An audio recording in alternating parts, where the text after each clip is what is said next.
Siunta išsiųsta iš Tokijo ir siunta išsiųsta iš Niujorko gali atkeliauti prie jūsų durų tuo pačiu metu, nes abi jos sustojo Ankoridže. Miestas, kurį dauguma žmonių laiko atokiu, užšalusiu ir nutolusiu nuo visko, iš tikrųjų yra visko centre. Jeigu pažvelgsite plačiau, Ankoridžas yra tarp dviejų didžiausių ekonominių zonų Žemėje. Ir tai tik pradžia. Šis miestas tyliai pranoksta savo galimybės, turėdamas įtaką, kurios negali prilygti net 10 kartų didesni miestai. Tai kaip vieta, kuri atrodo tokia izoliuota, tampa tokia galinga? Visų pirma, Ankoridžas yra Aliaskos širdis. Daugiau nei trečdalis valstijos gyventojų gyvena čia. Toks susitelkimas suteikia miestui neproporcingai didelę įtaką valstijos ekonomikai, susisiekimui ir infrastruktūrai. Beveik visi atvykstantys į Aliaską sausumą pravažiuoja per Ankoridžą. Iš pirmo žvilgsnio Ankoridžas atrodo atskirtas nuo artimiausių miestų. Nėra regioninių atsarginių variantų ar alternatyvų. Tačiau realybė tokia, kad visi svarbiausi sistemos elementai – skrydžiai, kroviniai ir ryšiai – susitelkia šiame viename centre. Tedo Stevenso Ankoridžo tarptautinis oro uostas per metus perveža milijonus keleivių ir aptarnauja daugiau nei 100 000 nusileidimų. Tai yra daugiau nei 4 kartus didesnis keleivių srautas nei Fairbankse, vienintelio kito svarbaus valstijos centro. Realio laiko krovinių sekimas ir optimizavimas leidžia siuntoms judėti efektyviai, net ir esant ekstremalioms Aliaskos oro sąlygoms. Realio laiko krovinių sekimas ir optimizavimas leidžia siuntoms judėti efektyviai, net ir esant ekstremalioms Aliaskos oro sąlygoms. Todėl tai tampa svarbia grandimi pasaulinėse tiekimo grandinėse. Ir štai, ko dauguma žmonių niekada nepagalvoja. Jei šis oro uostas nustos veikti, vaistų šaltosios tiekimo grandinės sugrius. Detroite sustos automobilių dalių gamybos linijos, o šviežios jūros gėrybės niekada nepasieks Niujorko. Vienas oro uostas, vienas miestas. Ir pasekmes pasiekia kiekvieną apgyvendintą žemyną. Bet čia prasideda įdomioji dalis. Tai vieta, kur susikerta tolimųjų reisų maršrutai, kur kroviniai nukreipiami kitų kelių ir kur keliautojai pravažiuoja net nesuvokdami, kokia svarbi ši stotelė. Iš Ankoridžo 90% išsivysčiusio pasaulio yra pasiekiama per 9,5 valandos skrydį. To negali pasigirti joks kitas pagrindinis oro uostas Žemėje. Tai reiškia, kad vežėjai iš Azijos gali pakrauti sunkesnius krovinius su mažiau kuro, sustoti Ankoridže pasipildyti kuro ir tęsti kelionę į Šiaurės Ameriką su kroviniais, kurių negalėtų gabenti be sustojimo. Šis oro uostas yra antras pagal krovinių srautą oro uostas JAV ir 4. pasaulyje. FedEx, UPS ir JAV pašto tarnyba čia turi pagrindinius centrus. Aliaska yra tokia svarbi Jungtinių valstijų pašto ir siuntinių tinklui, kad turi unikalią federalinę išimtį, leidžiančią kroviniams būti perkraunamiems tarp skirtingų to paties užsienio vežėjo orlaivių be papildomos patikros. Tai privilegija, kurios neturi ne vienas oro uostas žemyninėse 48 valstijose. Galėtumėte tai vadinti nedideliu laiko taupimu, tačiau iš tikrųjų tai sutrumpina pristatymo grafikus valandomis, sumažina veiklos sąnaudas ir paverčia Ankoridžą pasaulinės logistikos traukos centru. Visa Jungtinės valstijos ir Kanada yra vienoje pusėje. Tuo tarpu koje, Ramiojo vandenyno pusėje, yra tokios milžinės kaip Japonija, Kinija ir Pietų Korėja.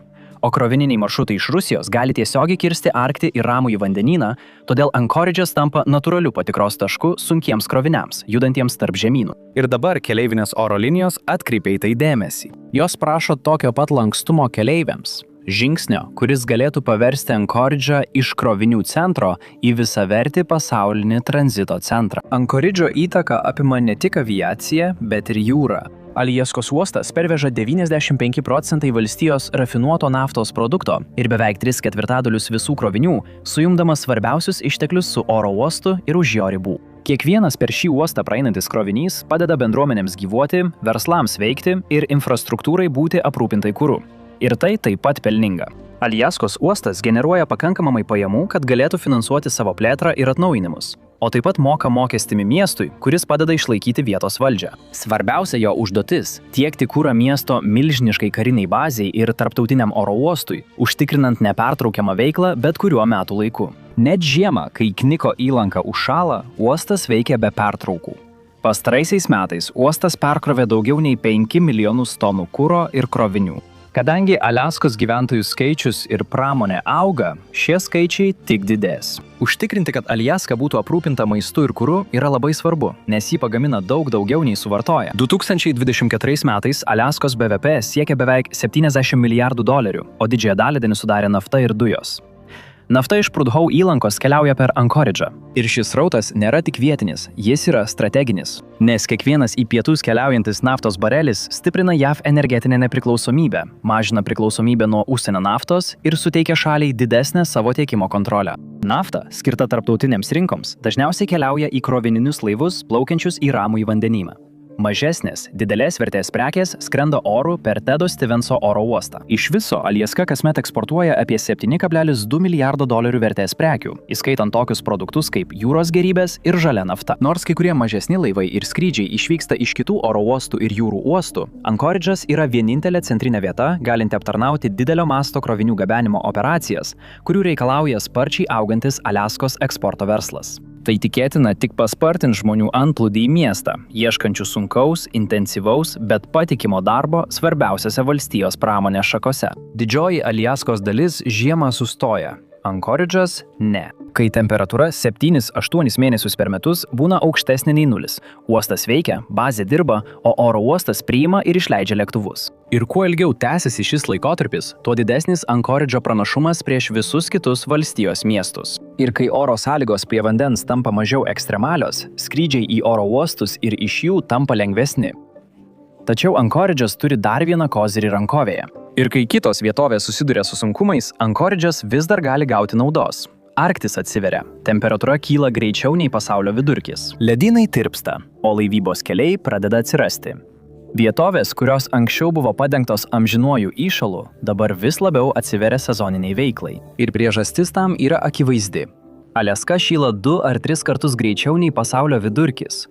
Ir tai gali pakeisti Aliaską ateinančioms kartoms. Nuo 1971 metų temperatūra aplink Ankoridžą pakilo 2 Fahrenheito laipsniais, o šiaurinėme šlaite net 6 Fahrenheito laipsniais. Kai šiaurės jūrų kelias visiškai atsivers. Laivas, plaukiantis iš Rotterdamo į Yokohamą, sutrumpins savo kelionę nuo 11 200 jūrmilių iki maždaug 7 000, taip sutaupydamas apie 2 savaites ir $100 000 už kiekvieną reisą.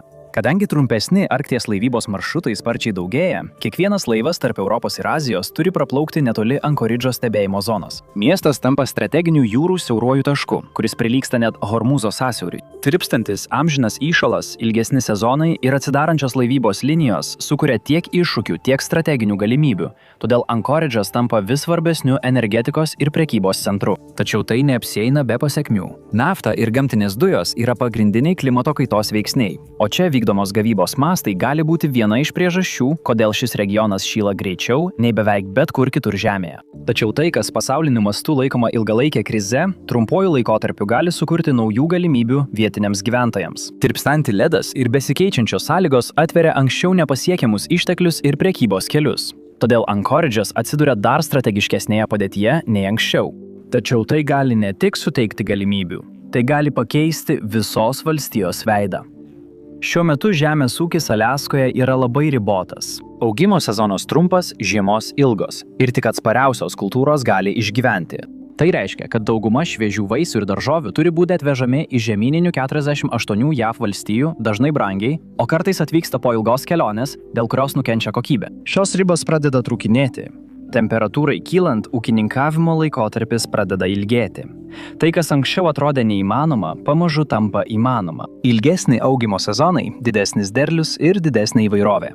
Aliaskos vaisių gamyba, kuri anksčiau beveik neegzistavo, gali pradėti augti. Jei ši tendencija išliks, valstija galiausiai galėtų pereiti nuo priklausomybės nuo importo prie pakankamos savo produkcijos, kad galėtų dalį derliaus išsiųsti į pietus, taip ilgalaikį silpnumą paversdama nauju ekonominiu pranašumu. Ir kai visa ši ekonominė ir strateginė veikla susitelkia čia, saugumas tampa nebepasirenkamas. Jis tampa itin svarbus. Ankoridžas buvo karinis prioritetas dar prieš Aliaskai tampant valstija, ir priežastis nepasikeitė. Todėl nenuostabu, kad jo gynybai negailėta jokių išlaidų.